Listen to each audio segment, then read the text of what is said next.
Ask the Podcast Coach for December 13th, 2025. Let's get ready to podcast. There it is. If that's music, that means it is Saturday morning. It is time for Ask the Podcast Coach, where you get your podcast questions answered live. I'm Dave Jackson from theschoolofpodcasting.com, and joining me right over there is the one and only Jim Cullison from theaverageguy.tv. Jim, how's it going, buddy? Greetings, Dave. Happy Saturday morning to you. Big thanks to Chris Stone for filling in for me last week. And speaking of last week, great to see you on Tuesday. Yes, we do. We did have a face-to-face in person. I always forget how tall you are.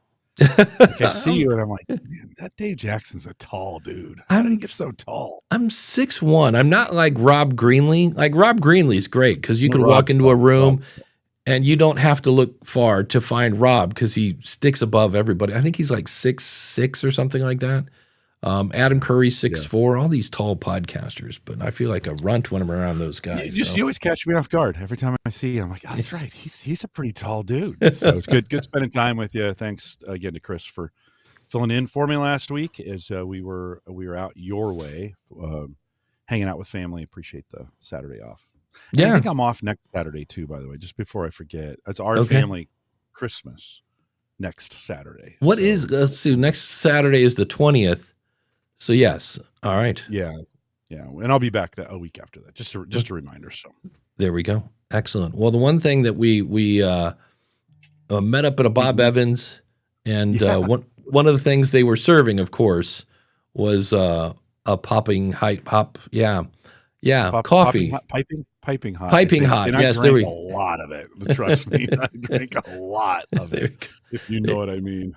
There we go. And that coffee pour is brought to you by our good friend Mark over at podcastbranding.co. There we go. Boy, that's always scary when you hit the button and nothing happens. But you got to remember, they're going to see you before they hear you. And the beautiful thing, I mean, you don't realize how cool this is Mark is not only an award-winning graphic artist, he's a podcaster. And that is huge because you don't have to explain what a podcast is, and he sits down and he listens because look, your job is creating content, his job is the marketing part. So he's going to kind of sit down with you, talk about your show, figure out the vibe of your show and what you're trying to do with it, and he's going to sit down and he can make artwork, he can make a PDF if you're trying to do a handout, if you need PowerPoint slides, if you need a whole website, check out congressionaldish.com. That's one of the sites that he did for my friend Jen Briney, and you can check out his site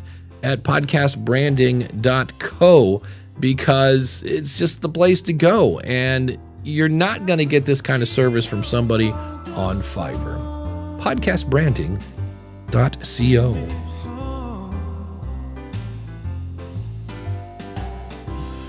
And of course, big thanks to our good friend Dan Lefebvre there, based on a true story podcast.com. Beyond Pearl Harbor this week. Most of the movies, Dave, most of those World War II movies focus on one of two things, either the attack on Pearl Harbor or Midway, right? Just to be honest, right? Dan and his guest talk. There was a lot of other things that went on beyond the Pearl Harbor attack. So available today. Yeah, it's a good episode. If you're a World War II buff, one worth listening to. Check it out today, based on a true story, at basedonatruestorypodcast.com. And Dan, as always, thank you for your sponsorship. Dan, December 7th, a day that will live in infamy. So that was just this week. Just this week. Yeah. Last week. Well, we're going to bring somebody in because did you know, Jim, that there is a new some sort of tipping law or tipping? I mean, we're not talking about cows. Apply to podcasters? Like, so when we take tips, like buy me a coffee or well, that's the thing. A lot of times we call them tips or donate. Yeah. I know Ralph has told us be careful calling them donations because we're not a 5013C nonprofit kind of thing. But the one and only, the content creator's accountant.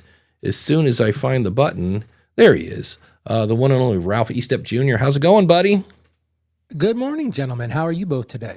We're warm. That's good. So, and Ralph has the snow going on. He's up in Maine, right? Or Delaware? I always forget. No, Delaware. Yeah. Not quite Maine. We're going to get some snow here tomorrow. They're calling about 4 inches of snow here tomorrow. Yeah, so it should be fun. I forgot how, when it becomes winter, do you guys get the snowmageddon where it's just like, oh, it's coming, it's snowmageddon, be afraid, go buy milk. Yeah, so. Yeah, we're about 30 minutes south of Philadelphia, so we get all the clowns up there on the local news. Like, oh, it's going to be the worst storm ever. Get your bread and milk. And people don't even eat bread and milk. And it's like, what are you kidding me? Have lost their doggone minds. So, yeah, Ralph reached out and said, hey, there's a new tipping law thing. And I went, there is? So what's the new tipping thing? All right, so let me first say, since I raise cows, this is not cow tipping I'm talking about. But no, seriously, this kind of snuck past me. So as part of the big, beautiful bill that was enacted in Congress this past summer, a piece of that allows for, if you make tip income, you can exclude up to $25,000 of that from your income tax. And everybody said, okay, and it went completely past me. It's like, but then the IRS made a pronouncement back in September that I totally missed, that this applies to content creators. So think about this for a second. So if you're a content creator and you receive Super Chat, you receive Buy Me a Coffee, you receive any of those type of things which are voluntary in nature, you've got to start keeping track of that. Because when you go to file your tax return, you're going to be able to exclude that from your income. Now, here's the thing that gets a little bit in the mess a little bit. It's still subject to self-employment tax, Social Security and Medicare tax, but this could save content creators hundreds, maybe even thousands of dollars, depending upon how much money you get from those super chats and the buy me a coffees and the streaming Satoshis and anything that somebody is not paying for. If it's a membership, if it's a Patreon membership, if they're getting something for it, then that's not a tip. But anything else doesn't. And here's the problem, Dave and Jim. A lot of content creators haven't thought about this, and they've just got all their stuff in this one bucket. And see, they're going to get this 1099 form from the Cash App platform or from Venmo or Patreon, and it's not going to break out what was tips and what was just ordinary income. So this is a huge opportunity right now to go back and think about what happened this year, because it's valid for 2025. Go back to January and start breaking that out separately, because this could save you hundreds, maybe even thousands of dollars. Yeah, that's, I'm trying to think if I could do that. I know I use Wave for my accounting, and a lot of my stuff I just clump together. I know I break out Patreon and Super Cash. And see, that's the problem, Dave, is if you're not separating it. So I guess what you could do, Dave, is you could go back and look at Ask the Podcast Coach and review each of the episodes and figure out what those super chats were. Yeah. Because all those super chats would qualify for, quote, tip income. Yeah, because I know it's weird. That ends up going through my Google AdSense is how I get paid. So I could probably go over and get a report for 2025 and see how that works out. But very interesting. So, Jim, any questions for you? That's just good to know. Ralph, what's the definition? Excuse me. What's the definition of getting something? Like, in a Patreon, could you have a Patreon account? They don't receive any benefits, so to speak. Does that qualify as under this tip thing? It's always up for interpretation, right? But, yes. Jim, I did a little looking into it.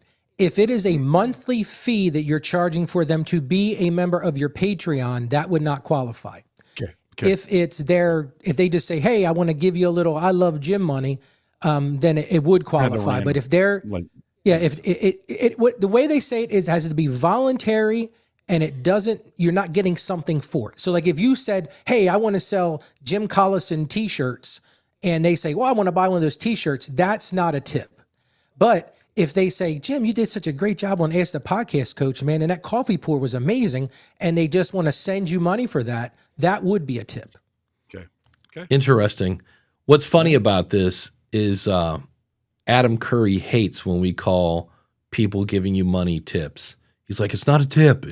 I'm like, well, if it saves me taxes, I'll call it a tip all day long. Yeah, so. For sure. Yeah, all of a sudden everybody's changing their terminology over to a tip. Give me a tip, right? So it qualifies from that standpoint. Yeah, and see, my biggest concern is I've even taught my folks to lump all that stuff together. Hey, you got to claim it.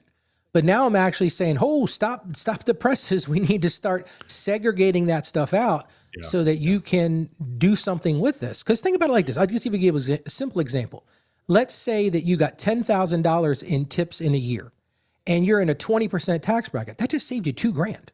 This is real dollars. This isn't some pie in the sky made up number. These are real dollars.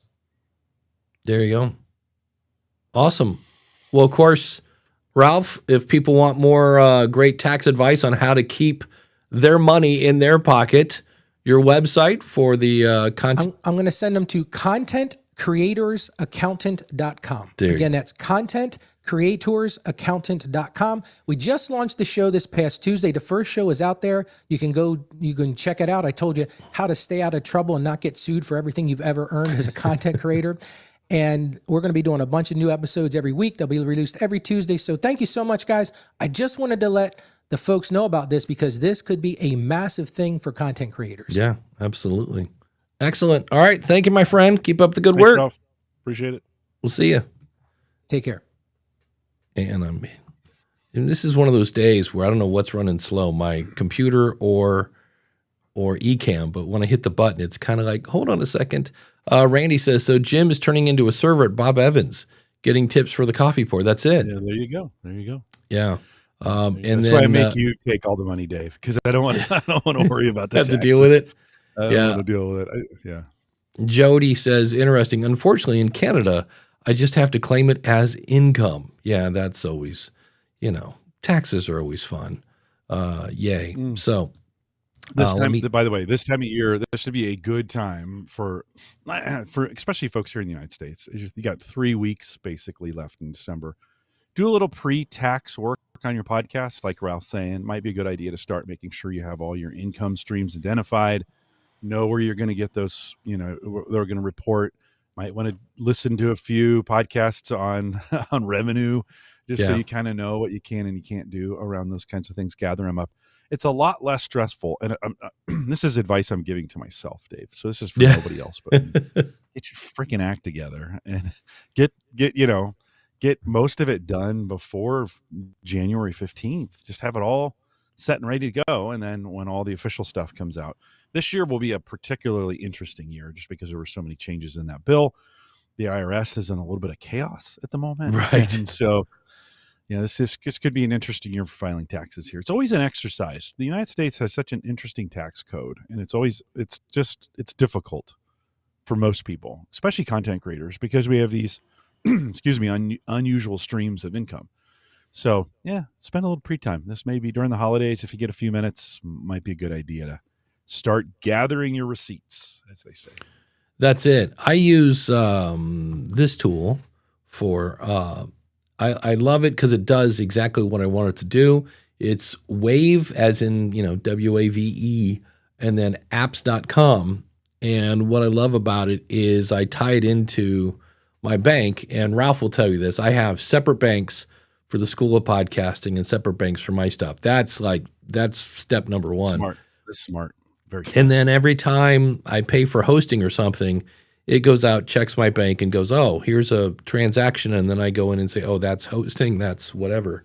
So it's something you ought to do. And I love the fact that then if I have an editing client, I send them an invoice, so that's income.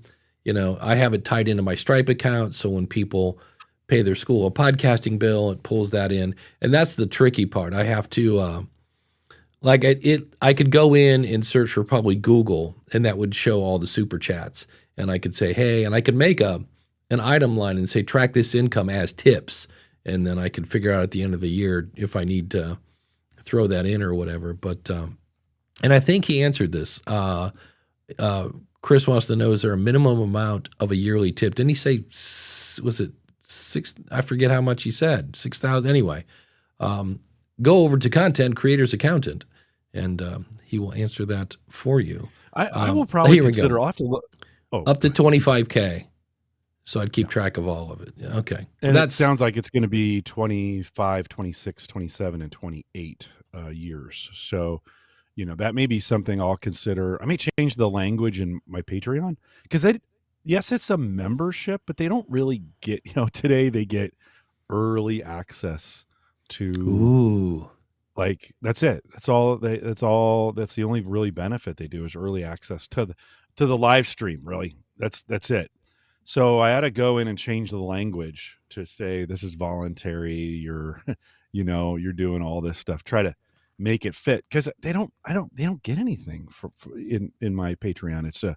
It truly is a really just a support the network kind Yeah. of Patreon account. I just don't do a lot of things that have physical value like T-shirts or some of those kinds of things. So I have to maybe look at it, check my language, because if I could exclude all of my Patreon, Yeah. that'd be a nice that saved me a little bit, at least on taxes. Yeah. Jody says I use Zoho Books. It's not free. That's same thing. Waves has a free account. I pay for their stuff because I'm using payroll and stuff like that. That helps me run my entire business as a self-employed person. I've heard a lot about. I know Zoho has like 37 million apps that you can use. Like if you're trying to, I don't know, track inventory, they probably have an app for that or something like that. Stephanie says I just bought Tabby from AppSumo. Did you see that? No, I actually. It reminds me when I was a young 20-something-year-old kid, I finally had to stop going to music stores because I didn't really have a ton of bills and I had money in my pocket. And I was like, I only have 2 arms and yet I owned like 9 guitars. And I was like, yeah, we need to quit going to music stores. And so I kind of, everything I look at AppSumo, it's just AI. It's like, look, it's, Frosted Flakes now with AI, and it's all AI to write this, AI to create this, and AI. And I'm like, and then I've got a ton of, like, I use Cast Magic from AppSumo. I use Heartbeat. I got that on AppSumo. So I have a couple that I use a lot, and then I have a ton of stuff. I know I saw where I bought one that would help you write Facebook ads. I used it like twice. And they just went out of business. And I was like, okay, we can cross that one off. Sometimes these lifetime deals, how long is lifetime? So I just quit going to AppSumo because I kept buying stuff. Like I probably have no less than 3 things that help you with your SEO. And it's funny because I actually took a week of SEO classes this week. And it's kind of like, again, SEO. The I is the part I kind of scratch my head on, the intelligence part. I'm like, not that it's stupid, but I'm like, I prefer to have it help me shape the content that my brain made, not have my brain double check the stuff that it brought. That's the way I use it. So Todd the Gator says, I offer benefits to my patrons, so I guess that's a no for me. I expense out most of my stuff anyway. Yeah. So just remember, I can't speak for all the other countries around the world, but when you think of these definitions of things, they're written by lawyers and they're always open to interpretation. So, like, these are some really good questions to be asking. Like, hey, I've got a Patreon account that has no benefits. Okay, and you can do that. I think Stephanie had been asking. Yeah. Jody, maybe it was Jody. Had said you can do that. Yeah, you can have a Patreon account that has no benefits. I mean, you can set it up that way. Does it apply? Listen, at the end of the day, if your record gets flagged by the IRS, you fill out your own taxes. You do your own, you figure out what you can take, where you're putting numbers, right? If at the end of the day it gets flagged for an audit and you have somebody look at it, it's going to be based on their interpretation of what you put in there. Sometimes that interpretation is super clear, right? Very, very clear. You work for a company where you get tips, you recorded them as tips, they're recorded on a document as tips, you're in the clear for the most part, right? Some of those kinds of things. It's still interpretation of where you got that money from, right? But in some cases, like this Patreon issue, or even this is the super chat you get here, Dave, because we've made it available. People know they can do it that way. Will that be interpreted by the auditor as a tip? We don't know. You don't know that. right? Someone, you could get an auditor that says, no, you asked for that, or it was, people expected it. I'm not saying this is what's going to happen. I just be clear. Like, these people interpret these things. So Yeah. just be careful as you're doing this. Make sure you're going to have, sometimes you're not going to be clear yourself. So you do what you feel you're most comfortable with. Dave and I are not tax advisors. We're not accountants. We don't Yeah. represent the IRS Well, in any and of these kinds of things. So none of this advice you could say, well, they told me on Ask the Yeah. Podcast. that we should probably say, while Ralph is an accountant, he's not your accountant unless you go over to contentcreatorsaccountant.com and talk. That's one of those things. I know Jordan Tip him Harbinger. today. Yeah. Jordan Harbinger always says, I am a lawyer, but I'm not your lawyer. Always consult with somebody because, laws change. Ralph says Zoho is good. And then Jody says, yeah, there's a bunch of apps. And if you purchase Zoho One, you get them all.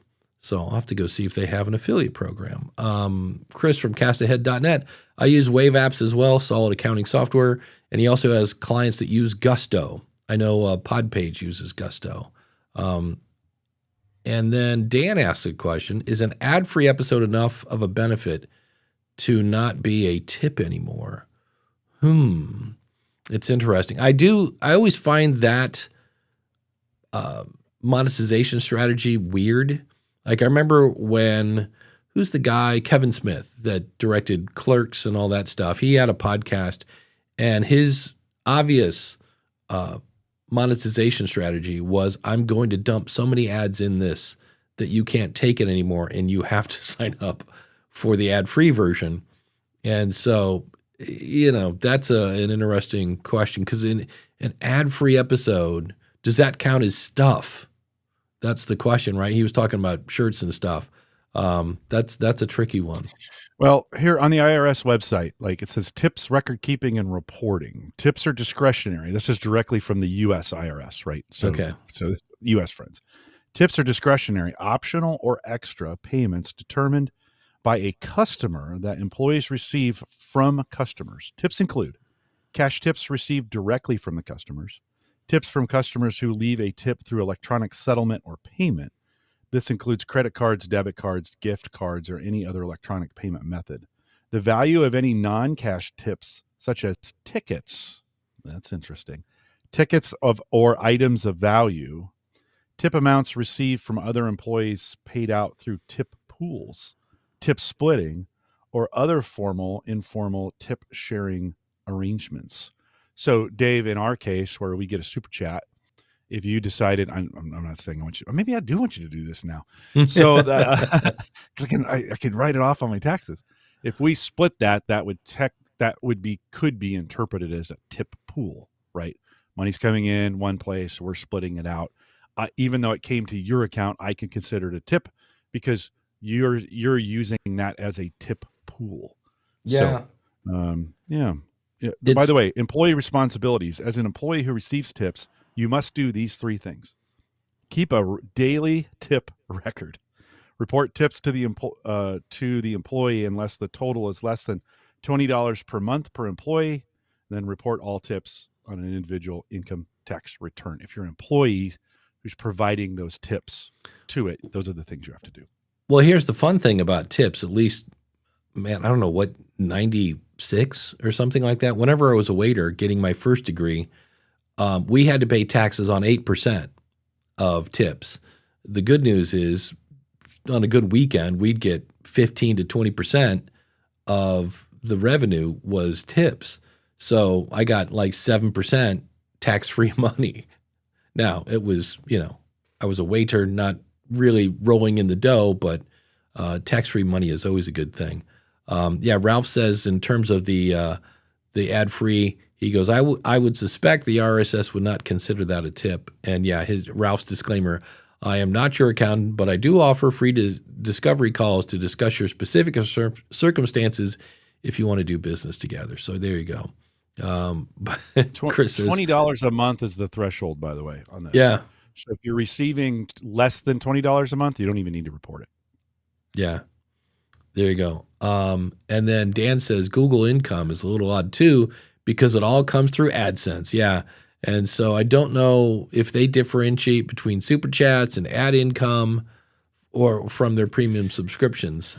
But if you wrote that down, like to Ralph's point, like if you go back to your episodes and you say, hey, I have documentation in my episodes that I received. Let's test this. Everybody give us a super chat right now. No, I'm just kidding.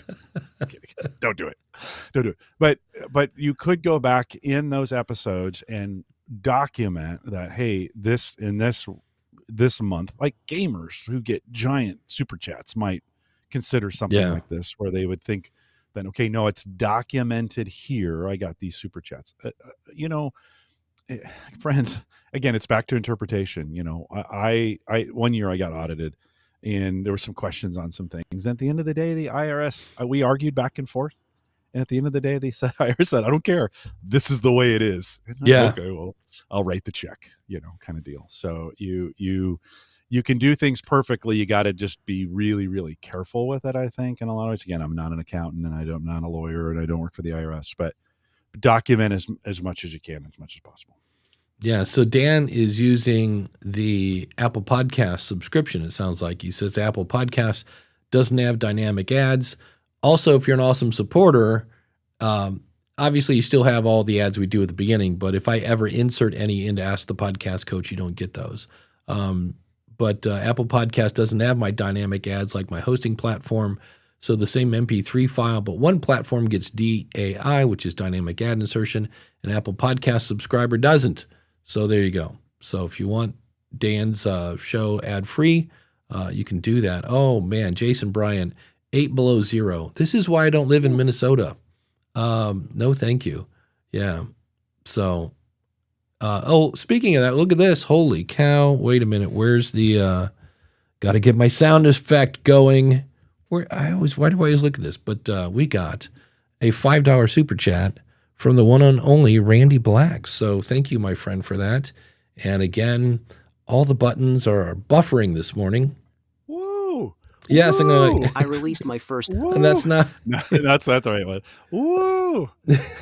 That's the best David Lee Roth imitation I've ever heard. With the cold, that's about all you're going to That's get. it. Oh, here he is. Woo! Yes. But what's weird is I'm pushing the, money shooting into the screen button and okay. But thank you very much, Randy. That was very nice. So, yeah, this is a tip. Well? Did you see Chris? No, I did not. Oh, no. Yeah, we have, there we go. The one, $10 from Mr. Chris over at Castahead. You should be giving him a tip for being on. That's right. Here's our tip for you, Chris. Buy low, sell high. That's right. Our tip for you. Priceless. That's a priceless tip. But what I was looking, maybe I should be tipping Chris. That's maybe not you. Maybe I should be tipping Chris. So, Chris, thanks for filling in last week. I'm. Here we go, Dave. Oh boy, I feel like a gamer. Tom Webster. Holy cow. There you go. And for that, I will hold up this book and say, you should buy this book. Don't give any value. The audience is listening. A Little Guide to Building a Big Podcast. In fact, I talked about this book today on Reddit because somebody said, anybody know any good books about podcasting? And I said, this one. I said, where's David's book? Big Podcast from David Hooper is good.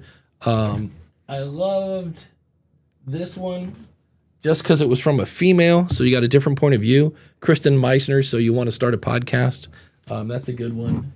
There are a lot of good books. I've heard this one called Profit from Your Podcast by some guy named Dave Jackson, so thank you all for the super chats.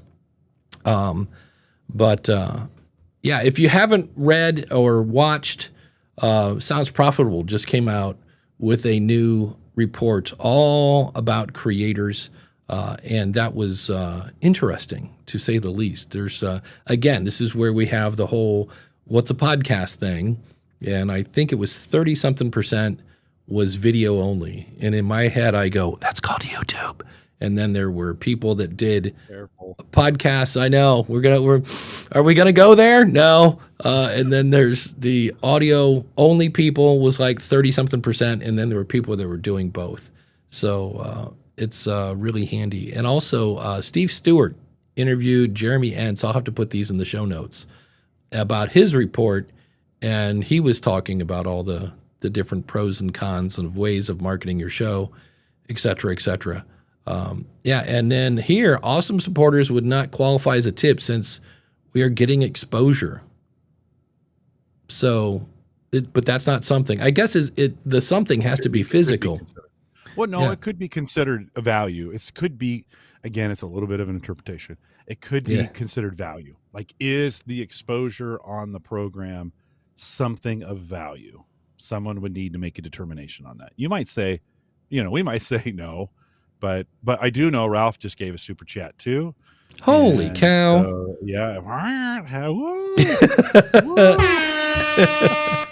I really wish my button worked today. It's not. Okay, usually there'd be money shooting out the screen here, and I'm like, well, this is what you get when Dave decides to sleep Ralph. in. Thank you. Yes, thank you all. He came on the show. Now, is this, can we consider Ralph a true tip because he came on the show and got exposure today? So, Ralph, yours may not qualify to be tax-free. Yeah, okay. If your podcast is not growing the way you want it to, I'm here to tell you, this is the book. Read this, run, do not walk to your nearest Amazon or Tom's site. The audience is listening. Again, I was reading this on the plane. Well, what I love about it is also Tom, just a dash of snark and I remember there's one chapter where he uses naughty words, and he says, honest, this is the last time I'm going to say, and then like 3 paragraphs later, he's like, oh, oops, sorry, so it's entertaining as well. And love it. But it's, when you take, decades of information and you cram it into, this probably could have been another 15 chapters, but 199 pages, 200 if you count the picture of him on the back, of just chocolatey goodness tips to go, and the other thing I like about it is he'll give you a tip and you go, okay, I should probably do that. And then later in the book, he'll be like, oh, and remember how you did this thing back here? This is where it comes into play. And you go, oh. So the logic part of my brain loves stuff like that I go, oh, that'll work too. Yeah, so keep that in mind. Done. Thanks, everybody, for those tips. Here's a fun little question from our good friends at Reddit. So I had a podcast, because people don't realize this actually happens, and it does on a regular basis. I have many shows that are dead, but this person says, hey, I started a podcast about 2 years ago that didn't really get off the ground. I got about 7 episodes in, so there you go, yet again, reinforcing that stat that most people don't make it, past 7 episodes. This guy made it 2 and then quit. He says, I never got around to canceling the hosting service for it, so I'm assuming he's on Spotify or something free. Though on a whim, about 6 weeks ago, I checked on it, and to my surprise, it was still getting download. Not in any great numbers. There was a spike of interest, and then it was 1 or 2 a day. Yeah, that's your typical, kind of life cycle of an episode. You get a big spike for the first week, and then after the month, like anything after 30 days, unless it's maybe true crime or something that's super evergreen or, an audiobook, something like that. He says the weird part is that it's always the same episode. It's the last one that I made. This was an episode that was explicitly part of a part 2 of a 2-part series, one that does not really work without part 1. And someone keeps downloading this one episode day after day and no others. It isn't quite every day, so it's likely it isn't something automated, but it keeps happening. And for the life of me, I can't figure out why. Have any of you seen something like this? And I have, because I have stopped many a show. And in most apps, your last episode is the one that's at the top, unless you have set your show to serial in your media host, and then it's going to load your first show first, which would be very scary for many people. But yeah, so this happens. And yeah, I mean, I am amazed. I did a podcast about a bad television show. So they brought back The Biggest Loser, the weight loss show, and it was on USA. So it's this kind of obscure kind of cable network. it wasn't very good. And I'd never done a TV show podcast. And I still kind of don't get TV show podcasts because I'm just telling you what you just watched. Like, hey, that thing you just saw where the guy and the pig fell in the mud. Well, in this episode, the pig fell in the mud.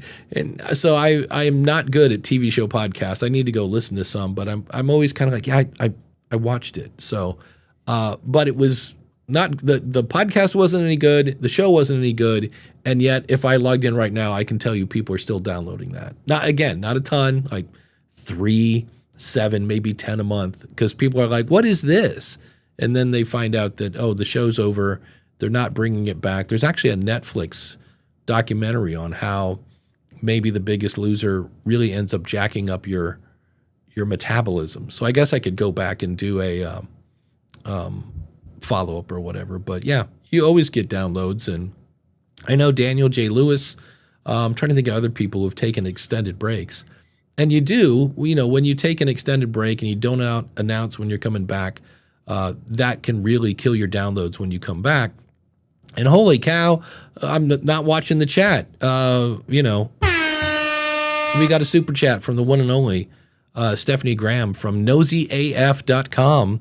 Also an artist, so go over to nosyaf.com and check out her stuff. Jason said USA was great in the 90s with pro wrestling and neutered sex comedies, which I think is the name of a band, isn't it? Ladies and gentlemen, this week, so. Tuesday, right after the comedy show, we're going to have some songs by neutered sex comedies. So thoughts on this year's Hall of Fame? I think it's a good class. I would agree. I was very happy to see Mark Asquith. The only thing I am so happy Mark is going to be in Florida because I'm going to grab him by the shoulders and go, what do I got to do to get you back on a mic? I like Mark Asquith because he does not pull punches. And as you guys know, I'm a huge fan of Captivate. It's always great hanging out with all the hosting people because Kevin and all the people from Buzzsprout will be there. But James Cridlin, I think, was overdue. There's some... The only thing that I was like first of all, it's really hard. When you get that ballot and you're like, oh, well, that guy, that, and all of a sudden they're like, oh, by the way, you can only pick 8. And you're like, wait, how many do I have? 34. I'm like, oh, geez, Louise, And so you have to really, for me, it's, influence. There are some people that maybe should be in there, but like not, but it's one of those where it's like, how did, whatever. I'm trying to think of a band here. One band. How is Iron Maiden still not in the Hall of Fame when Donna Summer is, right? The Rock and Roll Hall of Fame, that kind of stuff. So there are times you're like, ooh, this is definitely a good person, but this person isn't in yet. And it's really hard. And so the one that kind of I was like, I wish they would have just put the EFF, because if you don't know this, I forget what year it was, but there was a guy that claimed he had a patent on podcasting. And it was, if he had won this legal case, we'd have to pay him money to be a podcaster. And it was getting kind of scary. And Adam Carolla and the EFF, which is the Electronic Fun Foundation, not fun, something foundation. But they stepped up and, basically provided some legal help and that whole 9 yards. And then we beat them. We beat the troll and we're all like, yay, we beat the troll. Yay, podcasting. And like 6 months later, he appealed and we're like, crap, And so that was one where they had, holy cow, another super chat. Thank you, Todd the Gator. Todd the Gator, by the way, at the School of Podcasting is having a listening party today. So we're going to listen to Todd's, it's Christmas early. It is Christmas early. Dionne Warwick, Rock and Roll Hall of Famer. The band Boston? Nope. Yeah. Don't get me going. Thank you. The Electronic Frontier Foundation. I'm going to disagree with that one. Dionne Warwick? Oh, over band, Boston? No. The band Boston? Oh, I thought he was saying Boston shouldn't be a Hall of Famer. I was going to. Back in the day, holy cow. So they had 2 people from the EFF, and I was like, ooh, like that's like 2 tokens at the fair, and you're like, I would spend 1 token on the EFF, and then both those people can accept the award and fight over it when they get home. But that was one that I was like, I wish they would have merged those together. But no, there's and then there's some people, as always, that I don't know, and then you read their background and you go, oh yeah, that's why that person is there. So, and speaking of that, Tom Webster, author of the book, the audience is listening, also a Hall of Famer. So, how many times you gonna, Tom? What you send your? Oh, he did give a super chat. He did give us a super chat. We shouldn't say it that way because then you can't write it off. Right. So let's let sleeping dogs lie. Yeah. So excellent. But yeah, that was it's happy. The tickets I think are $50 to get into that. Dave Ramsey, the lottery's just the stupid tax. Dave Ramsey's coming, so that'll be fun. I'll be interested to see, because Dave Ramsey's like Dr. Drew was cool when Dr. Drew was there. Really nice guy, because I'm hanging out with him. That sounds like a total name. Well, it is a name drop, but it was cool to hang out with him backstage because I was presenting that year that he was there. So we're all in the back making fun of the fact that the technology was falling over left and right. I do hope we can do that. Like, can we get a Hall of Fame? Like, can we, and poor, I saw him in the Gordon Firemark is back there waiting to announce things because he sounds like, Gordon Firemark. And, when you're not following the playbill or whatever, and it's like, oh, I can't imagine what he was thinking through that. But we need a little, So, and Tom's going to be there, even better. So yeah, if you haven't got your tickets for Podfest, it's one of the things I like that Podcast Movement did, whether they know they did it or not, but by kind of inching a little more corporate, there seems to be a little more of a distinction between Podfest being, we always used to say it's a little more indie influence, and we would always say Podcast Movement was a little more corporate. So this is where the Wonderies and the, all the Oxford Roads and all that. And then, so that seems to be a little wider of a gap. And if you want to talk, by the way, they're paying people $500 to talk at South by Southwest. You get to talk for 10 minutes before a panel. So if you want to go to Texas, that's a fun place to go. Have you ever been to South by Southwest, Jim? No, we applied one year we had a program at Gallup, an internship program that we wanted to go down and talk about the way we created it and some of the things that we did. And they did not accept our bid or whatever you call that. So we didn't go down, but I haven't been down. I need to. It'd be good. Conferences are tough for me. Like if it's not, I don't have a huge draw to it. I know I had a meeting with a conference this week, and when you're selling a $29 product and the advertising is $50,000, I'm like, okay, we don't want to be a gold sponsor, but like, and you keep going down, and like even a cheap sponsorship is $10,000, and you're like, okay, how many customers do we have to get, and what's the lifetime value of a customer? And it's like, it's and I get it, because it's those sponsors that then make the ticket price low enough for the average Joe podcaster to buy. So you kind of need both. It's a tricky. Conferences is not something people are like, oh, School of Podcasting should put on a conference, and I'm like, I have an answer for that, and that is no. Like Daniel J. Lewis, we used to have podcamps back in the day. Podcamps were great, really low key. And you would show up, and they even had a thing where anybody could talk, which is, for a podcast event, that's a scary proposition. But Daniel J. Lewis just about killed himself doing one of those, because he did it in a very Daniel J. Lewis kind of way. Stephanie has a question. Does anyone have a virtual mailing address? I need one for my Flowdesk emails. It's $200 a year, but I just went and bought a P.O. box. Because I tried to, I is it FedEx or Kinko's or I guess FedEx and Kinko's are the same thing now, maybe? Yeah. But I know you can Is that? How old am I? I know. What? Yeah. Tom says, yeah, it ain't easy. Yeah, I don't, when I went to you're trying to please everybody, right? You're trying to please everybody, and there's the vendors are mad because there's not enough people in there, and there's too many vendors, and it's too far to walk, and our rooms are too far away, and there's not enough time, and the food's not very good. I mean, it comes under the term "no good deed goes unpunished." I mean, Well, I've thought of doing local meetups for years, but everybody comes, and even the nicest of people, they're just like, I don't know, it wasn't that much value, and you're like, friend, like I'm trying to, where it's a thankless, impossible task. Kudos to the folks that actually put up with us, because yeah. we're all complainers. We are all complainers. Well, Maybe not you, but the rest. Oh, I of do. us. Are you kidding me? Is Podfest the one where y'all come back complaining about how big it is, or is that Podcast Move? They're all. I mean, it's one of those things where the original ones, like I went to Podfest number 2 because I didn't know there was a Podfest number 1, and there were maybe 150 people. The vendors were in the room, like everything was literally in this one room.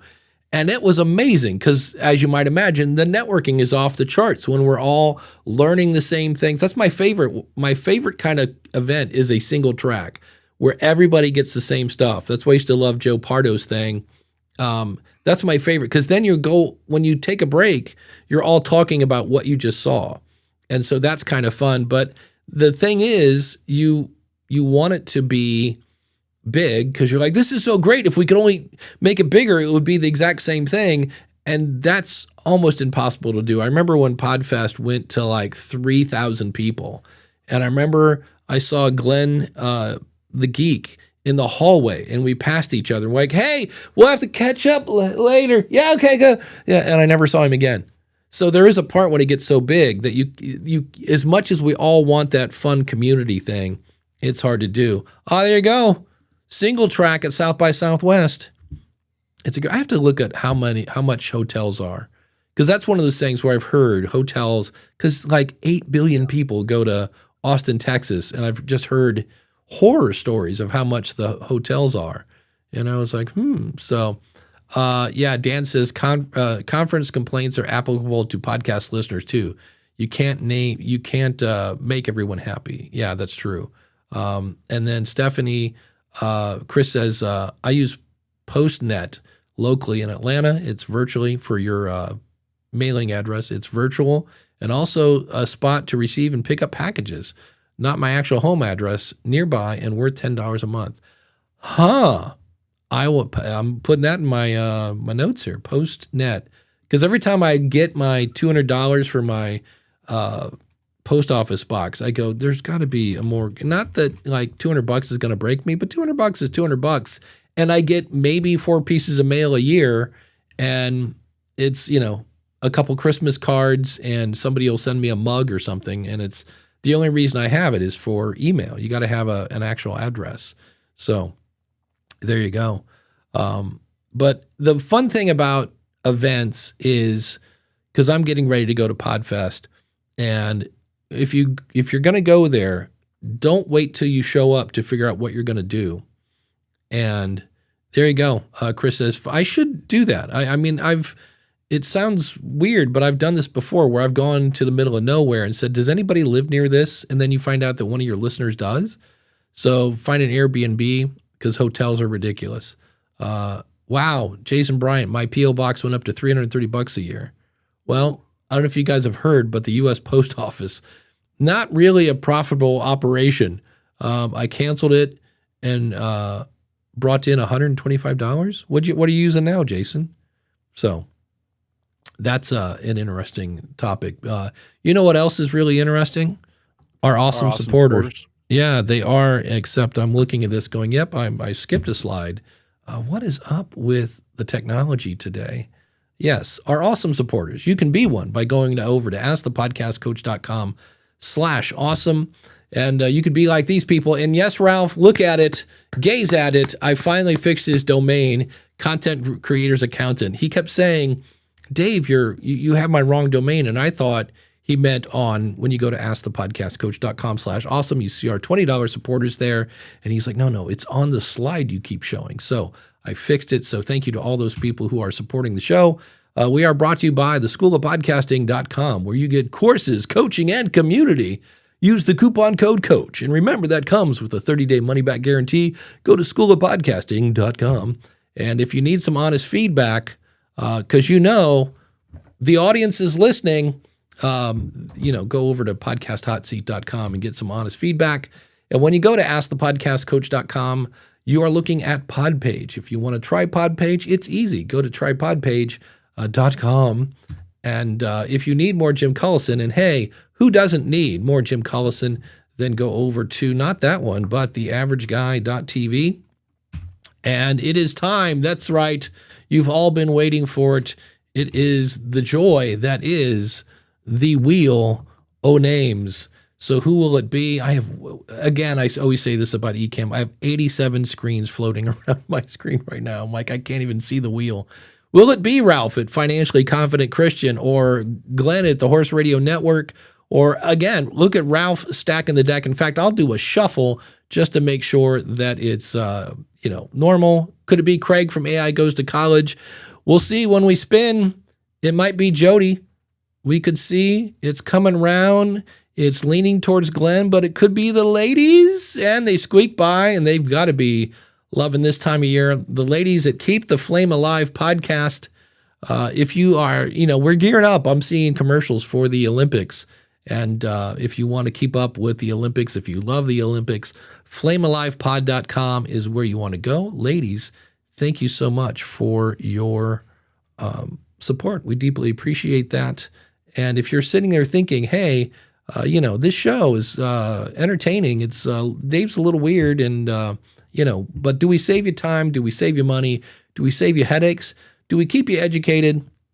Well, then go over to askthepodcastcoach.com/awesome and support the show. You'll feel better. It's like a Christmas miracle. So with that, here's the thing. That's not where I wanted to go. I have found this. I talk about this every year, how consistent Hallmark movies are. And they're a great way to turn off your brain. But I've noticed a new thing. And I was laughing because I turned one on the other night. Somebody is dead. In every one of these things, someone has died, usually a spouse. So that way you have a single parent who really needs a new dad or a new mom for little Joey. And I was like, wow, why is there somebody always dead in these movies? But that is the case. Going back to a mailbox, Rich Graham said, I had a box at UPS stores for years. Great for keeping the porch pirates off the home porch. Have you guys noticed that AI is completely stuck and hung up on making fake porch pirate videos? Like, and when I go to Facebook and go to Shorts, they're exploding things. And I'm like, I know that's a thing.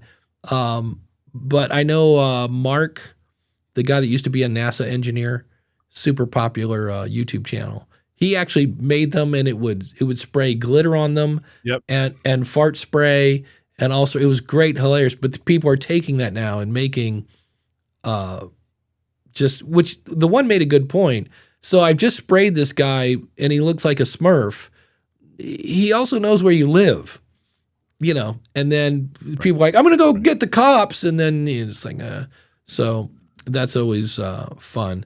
So yeah, Chris says again, exactly why I got my Postnet box. Is that, I'm going to guess, postnet.com, or is it post.net, or Mark Rober? Thank you, Jason. Yeah, that guy's, he's now kind of partnering up with, we've talked about this before. Find somebody else who does kind of shows like yours. And so he's partnering up with Mr. Beast, which I'm thinking that wouldn't suck. And there's another guy I'm really impressed. There are people doing this thing. Do you remember when people used to do this thing called reporting, Jim? And it wasn't just yelling at the other side. It was like, let's give the facts to the people and let them decide. And he did a really... I've seen a couple of guys. CoffeeZilla's one that is doing reporting on YouTube. That is just like, wow, I can't get this information really anyplace else with this kind of spin. So that's just an example of that whole value thing that we talk about. So Unfortunately, it might be the rise of the influencer culture that changes a little bit of that, right? Because all of a sudden, as influencers, we're getting things to start, we get products to talk about, and sometimes they're provided for us at no charge. And then sometimes you don't want to say things about them if they are indeed bad. And everybody always says, "Oh, I'm fair. I'll never." Well, yeah, you're human, friend. You're human. Let's just put it that way. So, I bought a porch box, like one of those big plastic. yeah, It's got a lid on it for the delivery folks, so they can come in and put it in the box, protects it from the weather, keeps it out of sight. And I also put my solar panels up in front on the porch in front of that, so it's really hard to see if there's anything even on the porch. Now we live in a great neighborhood, so I'm not too worried about it. But that porch box. We talked about this on Home Gadget Geeks a while back. That porch box has been a great purchase just to get it out of sight, a place for them to put stuff. I did get the FedEx guy when we were getting HelloFresh. We're getting yeah. these big, heavy boxes. He was like, "Can you lift your box up just a little bit? Because for me to lean over it and put that box down all the way in is super awkward if it was a little bit higher." So I actually built a little pedestal that it sits on. It's not high, so you Nice. can see it. But that's a way, if you're getting a lot of home deliveries and you don't want to get a PO box, I wouldn't go. I'd hate to have to stop by someplace to get my mail. That would not be for me. I like it delivered to my mailbox. But that is one way, one of those things. And they're not terribly expensive, about less than $100. The fun thing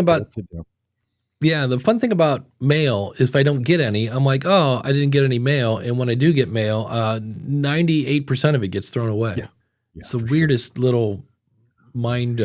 Yeah. Todd the Gator says, hey, is the Creator Pass the best to get for Podfest? Well, let's find out. I know the last time I was over here, if I wanted to buy, do they have about Podfest? Okay, I think I have to go to get tickets to see the different prices. They're not breaking them out here. So when I do here, and then I think we go to Eventbrite. Yeah. And then how well does this explain the differences? And so, okay, here we go. Well, do you see? I just see get tickets. So I got to go to get tickets again. I think, yeah, and then yes. So if I was them, I would somehow try to get tickets to go to this page. Okay, so the Creator Pass, $350. I think it just went up last night. This is designed for the podcaster who already has their podcast up and running, looking to elevate their technology, innovation, monetization, everything included in the Expo Hall Pass. That's cool. Attending in-person event January 15th through the 18th. That looks like we're an editor's pass. What's the difference? So that one was $348. An editor pass? See, that's a little confusing. Is for editors, producers, and virtual assistants. So everything included in the Expo. I'm trying to see what the difference. This is okay. This pass doesn't include access to all after parties, access to VIP room, and lunch and learns. Which is, see, that to me, when you have two things that are almost identical, because you know the old thing, you can get just an Expo Hall pass. That sounds really cool, but do you get into any of the parties? Meet and greet after does not include after parties. So you're just going to be able, so this will get you in the hallway and you'll get to see people. So that one looks tempting if you're, you can't go to any of the sessions, but, and a lot of times the parties, half the party is in the hallway. Then we get into the fun ones, VIP, $828. Now you get exclusive after party access, Saturday after party access, lunch included Friday and Saturday. So Jim, what do you think when you see this many options? College Creator Pass. They're trying. I mean, they got a lot of feedback on, different price points. I mean, that Pro Pass is $2,100, right? Okay. I'm sure they've gotten a lot of feedback on different levels and how to do stuff. This is probably a little more complicated than it should be to figure out. Like, I'm not sure, and maybe it's on the page somewhere too. this isn't great marketing. Right No, here. it's not. I'm like, this Right, needs. yeah, that could be a little clearer. Like I that should be, and I bet on their site somewhere they have it all broken down. I'm sure this isn't the only place you can Yeah, see. because that's You not can see great. the pricing for it. Yeah, You know, I mean they've got it Um, broken down for sponsors. I'm sure. Nope, not really. yeah, Um, yeah, yeah. hmm. But This listen, this these is things are hard. These things are hard to do, and it's just right. I applaud them for even trying. Here we are complaining about the Right. marketing. Well, hold on. Well, sorry guys. Sorry, my apologies in But if advance. now podcast movement isn't, the next thing's in South by Southwest. So yada, yada, yada. So here, let's look at, is this even up yet? Because that's in November. I'm jumping way This ahead. show not sponsored by Podfest or Yeah, Podcast or Movement, podcast just so- movement. Yes, that one's too soon. But I can't click this one to see anything about it. So Todd, I think the answer to your question is the one that makes the most sense for you. for you, yeah. $350 for the event. Not a bad price, probably to for all the things that you're looking for. I think for you or for most people, it really is determined between one of two options. Do I want it to get to the sessions or don't I? Right? The VIP pass is super expensive. So if you're going to drop that kind of money, you're not asking these kinds of questions. You're just Yeah. buying the pro pass, right? But if you want to get into the sessions and be a part of the after events and some of those kinds of things, you drop it on the you drop the $300 option. If you're just going and you want to hang out in the hall and you're going to meet people, put the hall pass is probably the way to go. Yeah, it's always fun. I've had times where the biggest takeaway came from the hallway, not from For that. sure. But I am interested. I saw where like you have to pay more to be part of the parties, and the parties don't have that's not an open bar. So No. I'd rather, and they're loud. They always get a band, and it's fine. Yeah. That's what they're supposed to be. But I always end up in the back of the room or going outside or whatever. Yeah. So I think if I were to do it again, I wouldn't buy the party pass and I would just walk to the parties and stand on the outside. that's it. I mean, I remember the last one That might be wrong. on Saturday night, and Neil was in there doing his DJ thing. But it's ear bleeding madness. It really is. And if I'm 20 and I want to go dance, okay, great.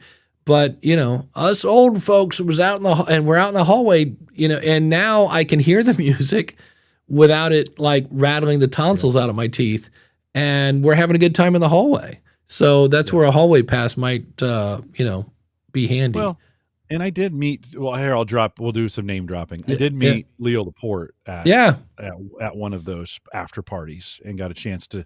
He just came and sat at the table, which was super cool. And that was weird. So we just got a chance to sit and talk to him, and his son Henry and Lisa, I think, were there and had a great conversation. I got the chance to say, he was a big inspiration for me early in podcasting, and just appreciate the work that he did there. And so it was cool. So, but that was inside the party, that wouldn't have happened sitting on the outside. But later in the evening, we went and stood on the sidewalk as we were leaving. We stood on the sidewalk for another half hour chatting with each other outside the party. So that can work that way too. There you go. Randy says, apparently this is a correction. Podcast movement at South by Southwest is free to South by Southwest pass holders and non-pass holders both. So there you go. Thank you for the clarification. Here's a fun question that a lot of people, I saw this and I was like, I see a lot of people ask this. And he says, hey, I have a history podcast, which made it to the top 10 of my country's chart, almost 10,000 followers, and most of the episodes reached 7,000 views within a week. So he's got, that's not your typical show. I used to be bi-weekly, and this year I went weekly, but I feel kind of burned out. Yeah, that happens when you double your work. My episodes are 25 minutes, but I do research and write a scenario in a narrative style. My followers went crazy with the weekly schedule, but I feel that if I go bi-weekly again, they will feel disappointed, probably. I don't know. What would you do? Thanks. And so my answer to this is, if you burn yourself out, not only do you take yourself out of the game, but you take your show with you. So now everybody loses. And my favorite, if you go to YouTube and search for Vince Neil, I forget the guy that died. Vince Neil singing at funeral, maybe. George Strait funeral, Vince Neil. And he's singing this song called Go Rest High on That Mountain. It's really written for funerals. And he makes it through about halfway through the first verse, because George Strait was a good friend of his.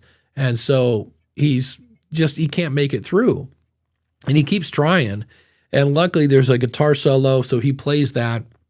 And the fun part is Patty somebody is singing harmony with him. And when he just is crying and trying to sing, she's like, how do I harmonize with that? And she's not sure what to do. And what was cool is Garth Brooks takes off his hat and stands up in kind of an act of solidarity, like, hey, I'm with you, son. And so I know you're like, oh, but if I go to bi-weekly, my audience is going to be mad at me. Not if you say, hey, guys, if I don't go to bi-weekly, I'm going to burn myself out. Your audience, yes, they like your show, but they like you. And I don't know anybody that is like, yeah, please burn yourself out. I need this. I don't know. Jim, have you ever had, I know you've taken weeks off here and there. Have you ever had somebody like, that's it, we're coming to your house with pitchforks and torches? Never. No. In fact, I have a big 5-week stretch coming up over the holidays. I was like, I'm just going to take the next 5 weeks off. That's great. I've never had an audience member come back and say, God, like, I'm so angry with you. Most of them know. They've been hanging around long enough to know. They're like, hey, Jim needs breaks too. A lot of my listeners need to catch up, right? I'm a secondary podcast for them. And so they've gotten behind, and they know they can listen to it later. So they just, they play it later in their podcast, list of things to do. That's okay. Yeah, I just switch. Most people don't care. Like, seriously, right? Your listeners are not that into you. Let's just be clear here, right? You think, oh, they're going to be so disappointed, and maybe, but probably not. Like, I don't want to burst your bubble or hurt your ego or any of those kinds of things in here. But Jim, my listeners hang on every word. They probably don't. Just to be clear, right? Yeah. Take some time off. I have 12 episodes in my up next queue, and that doesn't count. Like, I see where 1, 2, 3, 5, 13. I have 13 episodes waiting for me in my marketing queue. So the only shows I listen to on hey, it's out, I want to listen to it now, is James Cridland's daily stuff, his weekly stuff, Sounds Profitable stuff. So those are daily shows, and I have it set up that when they come in, they go right to the top of the up next list. So those are them. And then the No Agenda show, and that's like 3 hours long. That's one that I'm like, that's one of those where the great thing about it is it's a global view of the news. So you get a lot of different opinions. Although you were talking earlier, Jim, how everybody has a thing. They're leaning kind of right now. And Jen Briney, who used to be right down the middle, is leaning pretty left right now. So by listening to those two, I can figure out what the deal is. Balance. What'd you listen to when you came to see me on Tuesday? You had 2 hours, right? You drove an hour north to come see me in Cleveland. I remember David Hooper's big podcast, Courtney Elmer's Secrets of a Top 100 Podcaster. Let me think what else. Primarily I listen to podcasts about podcasting almost exclusively. And then on occasion when I get tired of hearing about, audio versus video, I will go over to marketing. And what's in my marketing queue here? If I look at this, I don't know. I need to bring this back. We used to do the last 5 and 5 on the School of Podcasting, which was what was the last 5 podcasts you listened to, and can you tell me it? So in here we've got novel marketing. Now, yes, I have a book, but a lot of the marketing ideas for authors also apply to podcasters. Smart Passive Income with Pat Flynn. The Think Media podcast, that one's my YouTube channel kind of looking thing. Hrefs podcast for SEO. I have a bunch of SEO stuff. I've been getting into SEO a lot. This Old Marketing with Joe Pulizzi is a new one I just added. And I know there's another one in. I have like 2 or 3 that are all about running courses and such. But yeah, I made my own link here. Yeah, so I have 6 shows all about running a membership site. So, and to say this is where people go, well, just because it's a download doesn't mean they listen to it. There's a large chunk of podcasts on my phone that get downloaded and never get, because I have them set to keep 1 episode. Otherwise, my phone would be full. And this is where titles really come into play. Because when I browse through this stuff, I'm looking at the title. And if you're not already in the Up Next playlist, a good title, I'm like, oh, hold on, swipe left, Up Next. But there's a lot of stuff I just like, here's one, Scott Stratton, I Dare You to Look Away. Doesn't make me want to click it. I know it's a show about storytelling, but what's the benefit of that? I dare you to look away. I guess, it's weird because I know Scott Stratton. I've heard that name, and I probably should know what he does, but I don't. But yeah, this is where titles really come into play. What's the benefit of listening to the show?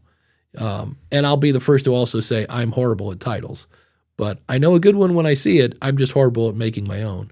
But I just know what, and I just, in studying SEO this week, the closer you can put your keyword to the beginning of your title, hence enough with the episode 98 crap. That's such, it's just such a waste. It's like, here's $5,000. And you go, and you just throw it away. I'm like, put your titles are huge. And, don't waste the first 8 letters with the episode. Don't put a number. I mean, just don't put it at the end if you're going to put it anywhere, but definitely get that stuff up front. Right. Yeah. Dan had made an interesting point. We were talking just a second ago about taking a break. Yeah. And if you do have sponsors for your podcasts and they are expecting weekly podcasts, you still sign a contract or whatever, an agreement, just make sure, as Dan says, that you're upfront with your sponsors if you're going to take a break and you get, Dan is the mug sponsor here, and he expects a weekly show. You do a nice job. By the way, I was listening back to last week's show with Chris, and I was listening to it in Apple CarPlay in the audio version of it. So I noticed you changed the album art, or you have chapter art for there. And when you go to the sponsorships, when you go to that section where we do the sponsors, you change the graphic. And I was like, that's super cool. That's another, I'm not a big fan of chapter art for the most part. Like, right. I'm not even necessarily a fan of episode art in a lot of ways. But as you did that and I saw it, I was like, okay, that's actually a super appropriate use of chapter art, especially as more and more people are listening to this in Apple CarPlay or Android CarPlay. That's what they call it, Android Auto. I think it's called Android Auto.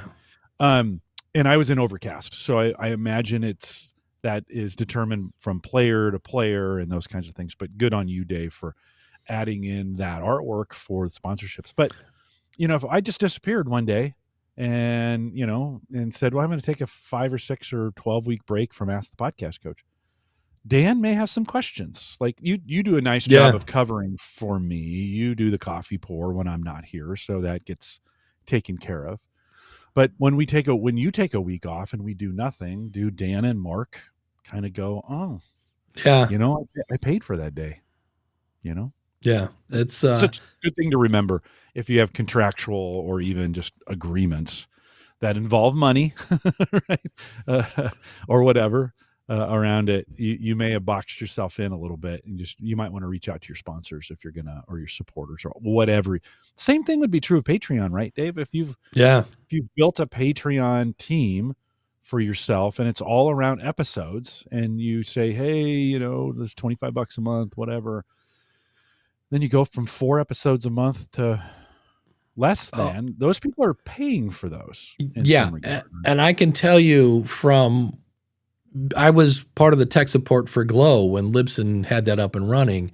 And when you say you're going to get X amount of episodes and you're going to get this and you're going to get that, and then you don't deliver, not only are people like somewhat upset, they're like mad. They're like, well, what's going on? And this guy's a jerk. And it's like, so you've gone from somebody who loved you so much that they said, I'm going to pay you $3 more a month, to somebody that's like, oh, screw that guy, you know? And I'm like, so be careful with that. Well, it's funny, the different expectations of, say you're a podcaster, you have no monetization strategy, you're just putting out your podcast goodwill, people are listening to it, right? And you go to take time off. The expectation of the audience is, for the most part, hey, I'm not paying for this thing. It's interesting what happens to the engagement in your podcast when people do start paying for it. When they start separating, when you start separating them from their money, and that money's coming to you, then there's an implied kind of warranty that happens of like, no. I gave you money. You said you would be here every week or whatever. And I'm, that the implied warranty or the value there changes, right?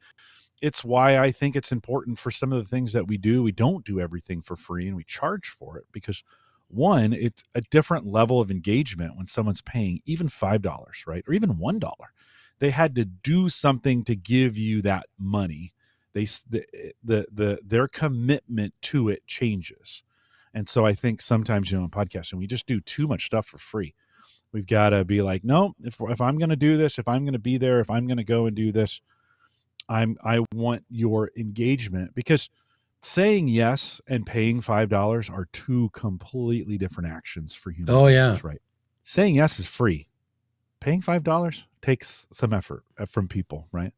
And so I just that if you, again, this is why we say, download numbers are a measure of engagement. I think a monetary something, like whatever that ends up being, but you separating someone from their money, that's a mark of engagement right there. I mean, today we saw this in our chat with super chats, right? Yeah.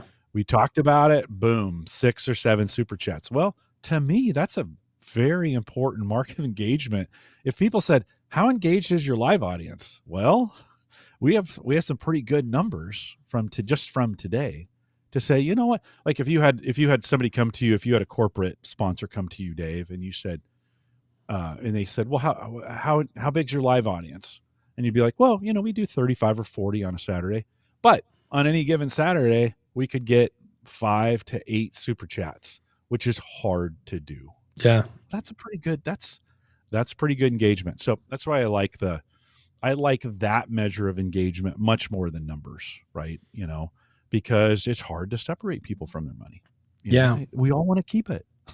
The one, rightly so. Yeah. And rightly so. Yeah. Randy says, I over deliver on my sponsored show, which is twice a week episodes, but intentionally releasing about 4 bonus shows every 6 months, giving the sponsors 8 extra episodes at no charge. Over deliver. Yeah. I always say under promise and over deliver. That's been my motto since I was a customer service rep way, way back in the day. So keep that in mind. I had a couple other things that I wanted to throw in here. The chat room's been crazy today. I love that. Jim asked this question, and Randy already answered it. His favorite show is Podcasting 2.0. It's the top of his list. They have lost. That show was my Friday night routine, and I got tired of hearing about Adam's coding, and I just was like, not a bad show. I love Dave and Adam, and I still listen, but every Friday I would go to Walmart, because that's how I party, and buy groceries, and I would listen to Podcasting 2.0, and I was not listening last night. But Jim Fred asked, Meyer, I think it's double points on Fridays, by the way. Don't you guys have Fred Meyer? Is that your grocery store? Yes. Is it Myers? Yeah, it's just Meyer. Yeah. Meyer now. Yeah, I think it's double points on Fridays. So. Oh, interesting. I don't think I'm changing your Friday night party out. That's right.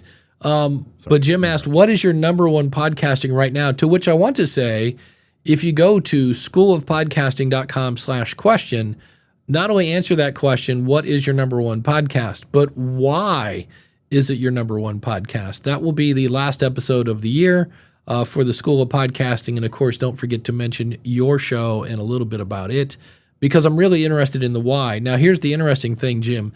You know what is the worst performing episode every year of the School of Podcasting? Year in review? Yeah, the What's Your Favorite Podcast episode. This is probably going to be the last year. And the only thing I can think of is it's kind of the same answer every year. They deliver value, they're funny, they're information which is kind of what I'm doing. Like, this is what people want, but I where everything else is, pretty high for completion rate. That one is always like, and I'm like, huh.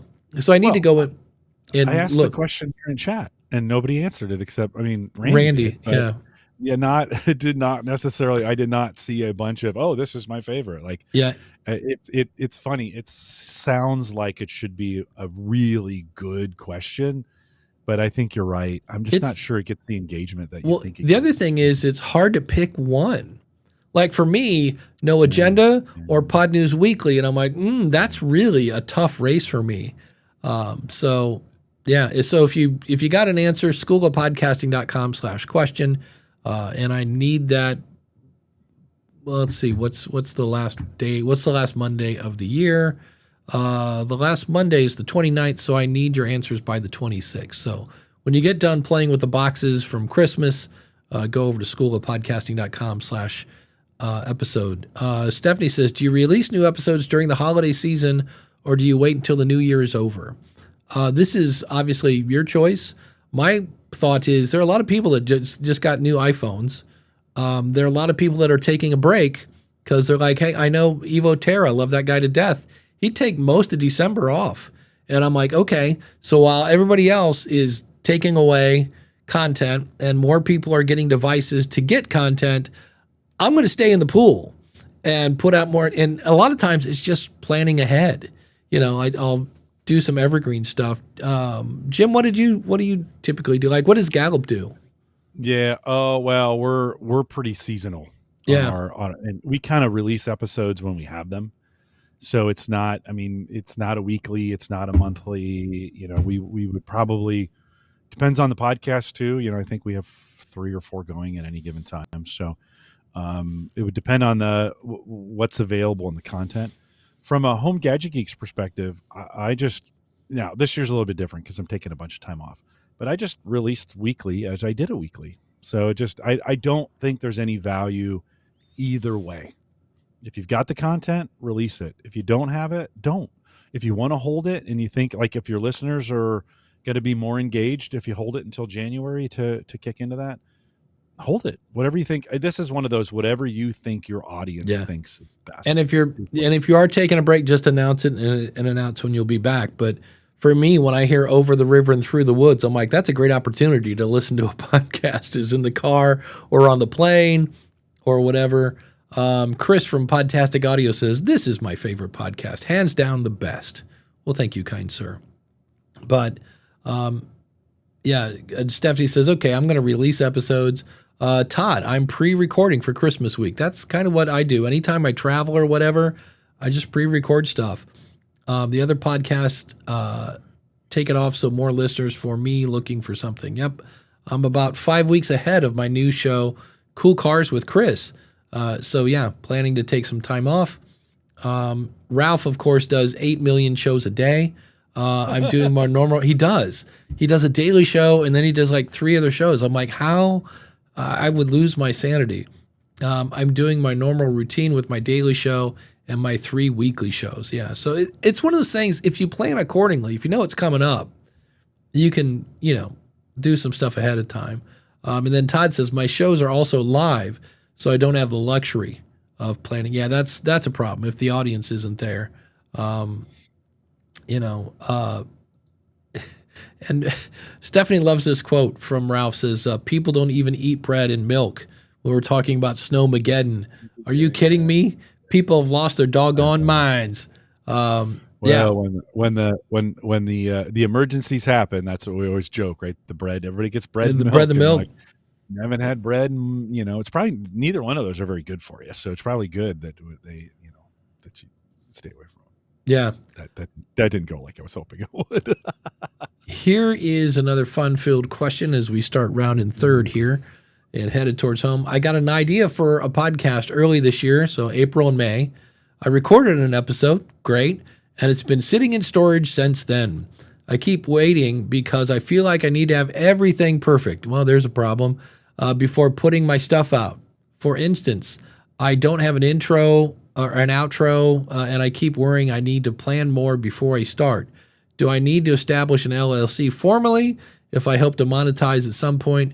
Just very confused at what is necessary before starting. So what is necessary is a finished episode uploaded to a media host, a piece of artwork, and that's it. That's really it. Then I would also then submit it to Apple and Spotify and all the other places. But from there, I don't know that I would do the LLC until I got past 10 episodes, just to make sure that you're going to make it before you spend a bunch of money. Then you're like, you know what, this isn't for me. But trying to get it perfect, that's a great goal. Do the best with what you got from where you are, but if it's, I just wonder if there's more going on here, that they've got imposter syndrome and they're worried about people listening. And it's always funny because first people are like, was anybody going to listen to me? And then when people actually listen to them, they freak out and they're like, oh my gosh, people are listening to me. So you can't win in that. But I would just start by, first of all, I would get feedback on the episode you recorded because it's probably not great. Hence, the very first episode of the School of Podcasting was, your first podcast usually stinks. And I have found that to be true, even on my own shows. And so I'd get some feedback. And then, like I said, all you need is artwork, a media host, and then I would get a website, or use the website built into your media host if you're really not sure. But I would look into why are you, it sounds like she's thinking about, or he, I'm not sure who it is, OK Side 9562 was the name. But it sounds like somebody's thinking about the audience, right? It's this big thing. And I'm like, when you first start off, it's tiny.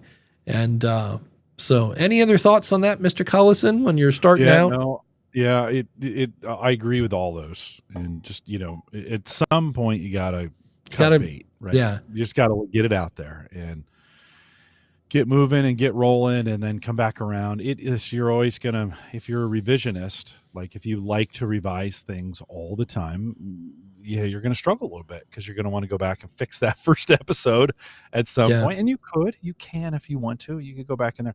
It just got me thinking, Dave, as we're on our way out of here, it got me thinking, like, we always think of podcasts as like a point in time thing that we do, right? We sit down, we record, we go through a process, we edit it, write some show notes, make some art, all the things that you do for your podcast, right? And then we release it, never to be touched again. Right? Yeah. It goes away, just off into the, and I'm not sure we necessarily need to let it go that way. Like, what if we looked at podcasts more like a book and less like a process, right? So what if you had 12 really good podcasts and you went 1 to 12 and then you came back to 1? And, not all podcasts would work, could fit into this genre, but come back to 1 and redo it and make it better and make better show notes and make great content and put that back in the feed and do what you need to do to, we've been so trained to think that podcasts got to be this linear thing and I got to have hundreds of them. What if you didn't? What if we did it differently? What if we thought about this in a way of constant revision? I don't know. Just that would be interesting. On this last 2 minutes of Ask the Podcast Coach. Yeah. What would that look like? How could that be different? Yeah. The one and only, speaking of the Hall of Fame, Rob Greenlee's in the house.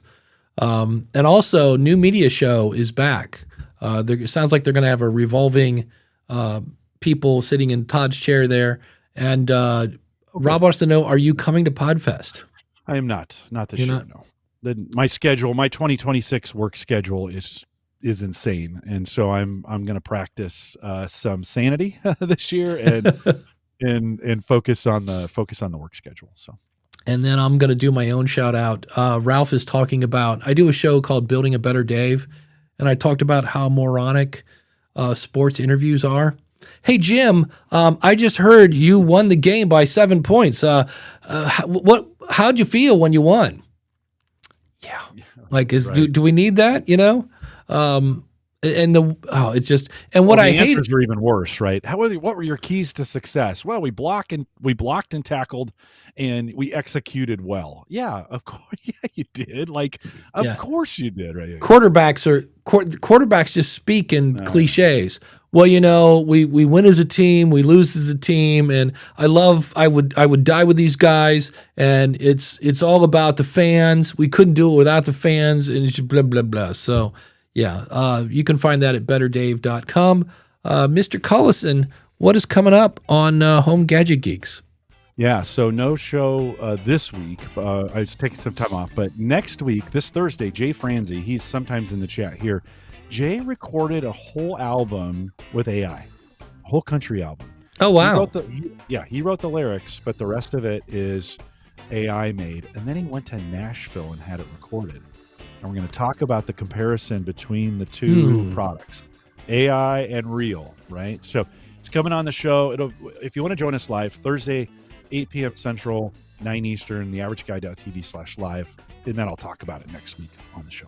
There we go. One quick note here about the email thing again.